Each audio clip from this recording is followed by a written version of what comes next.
By theory, a criminal is not punished merely because of his action, but because of his intention.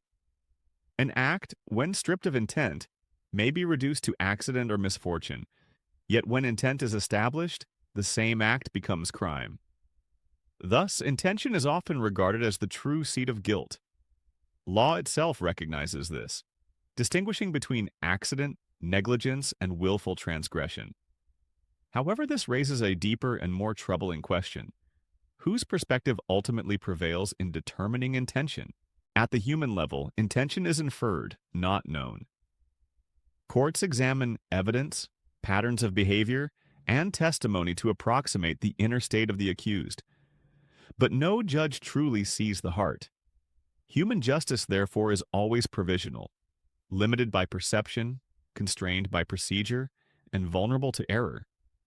A man may be condemned for an intention he never possessed, or acquitted because his true motive could not be proven.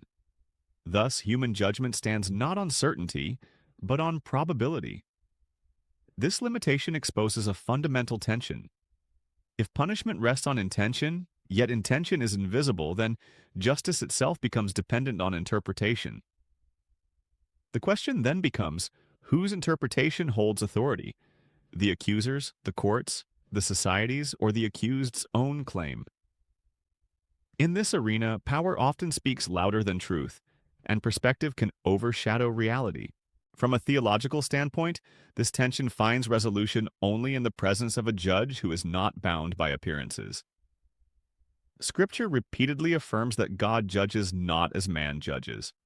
Man looks on the outward act, but God looks upon the heart. In this divine economy, intention is not inferred, but known. There is no misreading, no speculation, no circumstantial assumption. The inner motive stands fully exposed before the one who searches hearts and reins. Yet here lies another paradox. If God alone knows intention perfectly, then moral accountability becomes more severe, not less. A man may avoid human punishment by concealing his intent, but he cannot evade divine judgment. Conversely, a man may suffer human condemnation for an act born of ignorance or coercion, yet stand acquitted before God. Thus, justice divides along two courts: the court of men, which judges actions through evidence, and the court of God, which judges intentions through omniscience. This division forces us to confront the original issue. Whose perspective is to prevail? In civil order, society must act, even imperfectly, lest chaos reign. Human courts must judge by action because intention cannot be fully proven. But in moral and eternal matters, human perspective collapses under its own limitations. Only divine perspective can claim final authority. Therefore, the theory that a criminal is punished because of intention rather than action is both true and insufficient. It is true because intention defines moral guilt. It is insufficient because intention cannot be conclusively judged by human means. Action becomes the necessary proxy, not the ultimate truth. What we punish in courts is behavior. What God judges is the heart behind it. In the end, the prevailing perspective depends on the domain of judgment. Before men, action prevails because intention is hidden. Before God, intention prevails because nothing is hidden.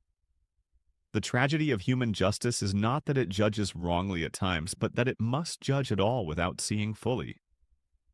The hope of divine justice is that no intention, good or evil, will ever be misunderstood or ignored. Thus, the question is answered not by choosing one perspective over another, but by recognizing their limits. Human judgment governs order. Divine judgment governs truth. And in that final court, it is not what a man did alone that will stand, but why he did it